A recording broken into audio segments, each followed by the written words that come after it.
You know what? I've come to a point where I just can't pretend anymore. It's not just bad, it's worse than bad. It's clueless.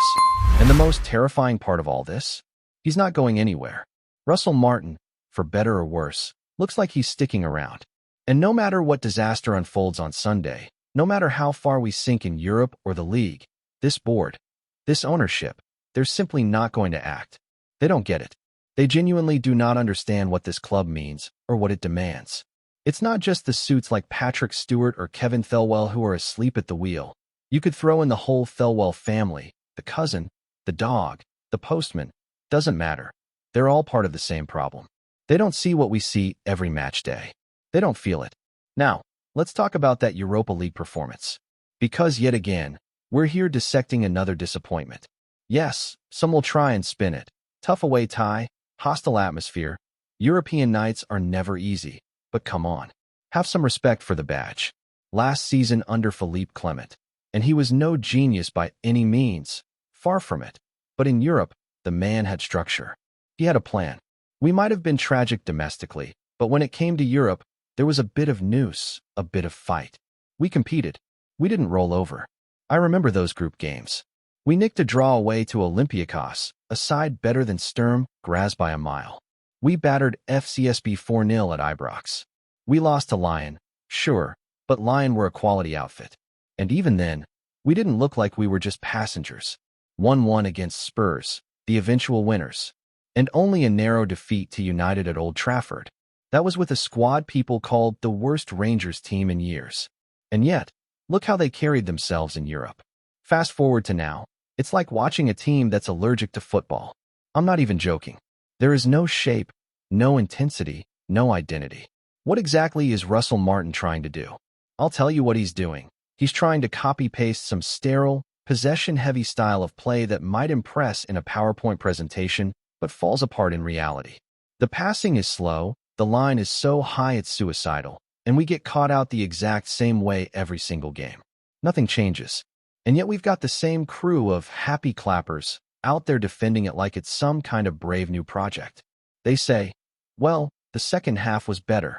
Oh, was it? Really? That's the bar now? We look slightly less tragic in the second half, and that's reason to keep faith?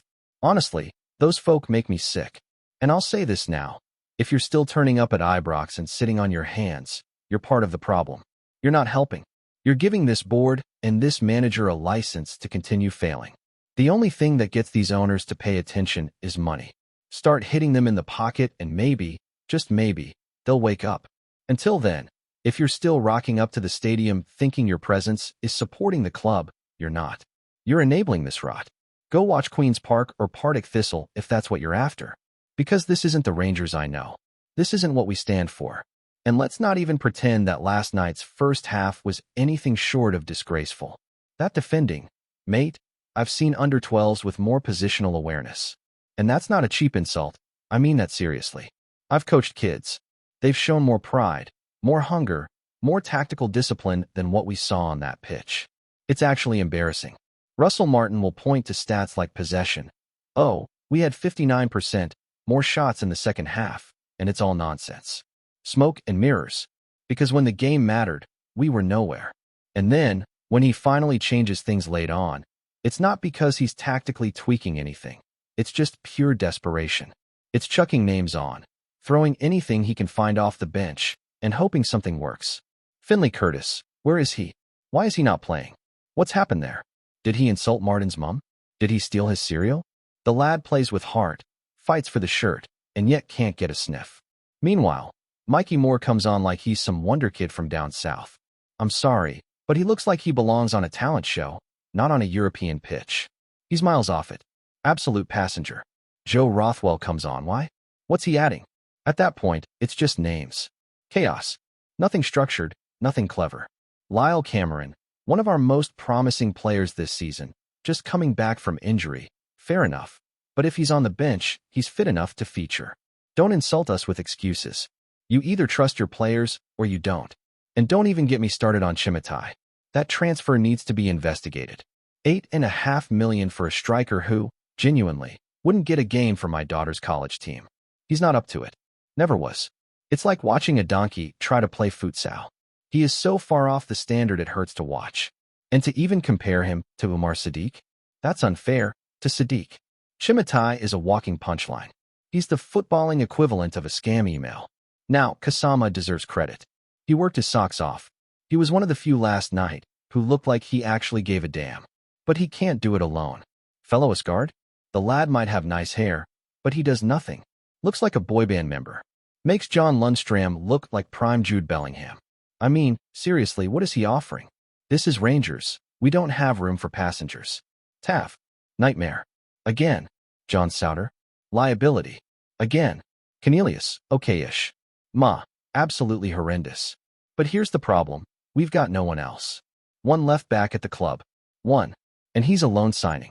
At the end of the season, he's gone. And Kevin Thelwell decided, in all his wisdom, to clear out the position and not bring anyone else in. Well done, Kev. Hope your dog finds us a replacement before July. There's only one reason this didn't end up a 5-0 battering. Jack Butland. That man is carrying this team every single week. First half, he pulled off 3 top-class saves. If not for him, we're humiliated. Again, the guy is the only reason we're not becoming a total meme.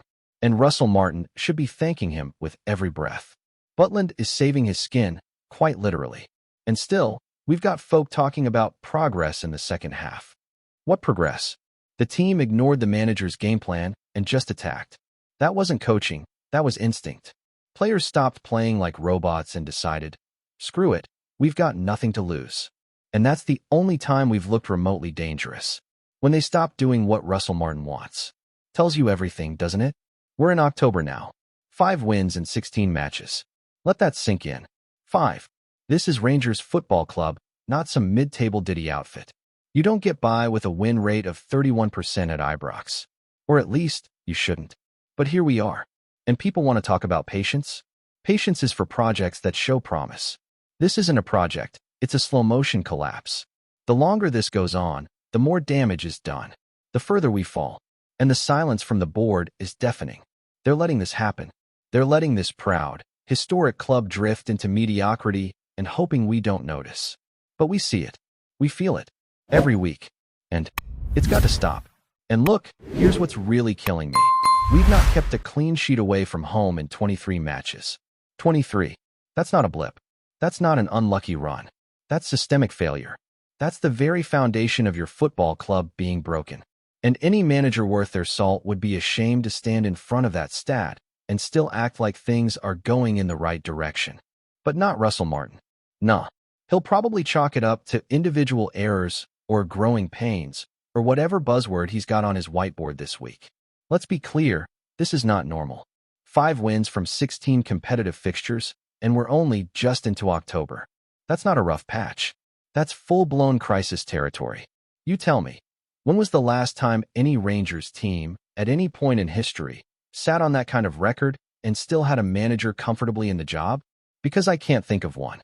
And don't come at me with long-term vision or patience, or give it time. You don't get time at Rangers if you can't show results. This is a club that demands silverware, demands standards, demands pride. You don't get to treat it like some League One rebuild job. We're being dragged into a mediocrity spiral. And the worst part is, it's being done by people who've failed before. Look at the names. Kevin Thelwell, failed at Everton. Dan Purdy, failed at Everton. Russell Martin, failed at MK Dons, failed at Swansea, now failing here. Even the players, Chimitai, couldn't hit a barn door at Sporting. Rothwell, fringe at Bournemouth. Robbie Thelwell, recruited solely because he shares a surname with Kevin. It's jobs for the boys. Nepotism FC. We've become a holding pen for failed Everton projects and family favors. And we're supposed to trust this lot to steer the ship? Get a grip. Mike Williamson, assistant coach from Gateshead. Gateshead, is that where we're shopping now? That's the standard we're aspiring to? And some folk are still acting like this is okay. Like we're just going through a transition and it'll all come good eventually. Let me tell you something. I've supported this club for nearly 40 years. I've seen highs and I've seen the lowest of the lows. I was there when we dropped down the leagues. And even back then, even during the rebuild under Ally, even when we were scraping pitches in the 3rd tier, I still saw a team that had more fight than this current bunch. That team had guts. This lot. They've got PR spin and haircuts. I'd take Ian Black over half this midfield. I'd take Martin Waghorn, Kenny Miller, any of those boys from the journey back up, because at least they cared. At least they knew what it meant to wear the badge. These players now, half of them look like they're doing us a favor by being here. They jog around, lose their man, shrug, and pick up their wage. It's a disgrace. And as for Russell Martin, I wouldn't even trust the guy to organize a five-side team, never mind a European campaign. The man couldn't organize a piss-up in a brewery. He's got no defensive shape, no adaptability, no backbone. We play the same suicidal high line, the same sterile build-up, the same sideways rubbish every single match. It's like a broken record. Doesn't matter who we're up against, Dundee or Dortmund. Same plan, same disaster. And do you know what's mental? The only time we look remotely dangerous is when the players ignore him, when they abandon the system and just go hell for leather. That second half wasn't some tactical masterclass. It was the players going, right, this isn't working, let's just bloody go for it. And boom, we actually look half decent. That should tell you everything you need to know. The manager is the problem. The players are better when they don't listen to him. And yet the happy clappers will still sit there and say, we just need to back the manager. Back him with what? More time to tank the season? More signings that don't improve the squad? Another rebuild next summer when he's binned and the next failed project takes over? It's nonsense. Delusion. And the longer we entertain it, the deeper we fall. Now we're sitting rock bottom in the Europa League group. 2 played, 2 lost. 32nd place. Below teams like Bologna, Nottingham Forest, even Celtic are doing better in Europe. That's how bad it's got. We're talking about Rangers Football Club, the team that made Seville not so long ago. And now we're in the mud, hoping to maybe scrape a 3rd-place finish in the group. That's not European progress. That's regression on a historic scale. And the board? Silent. No statement, no action, no vision. Just vibes. They're letting this man drive the club straight into a ditch and hoping the fans won't notice. But we do notice.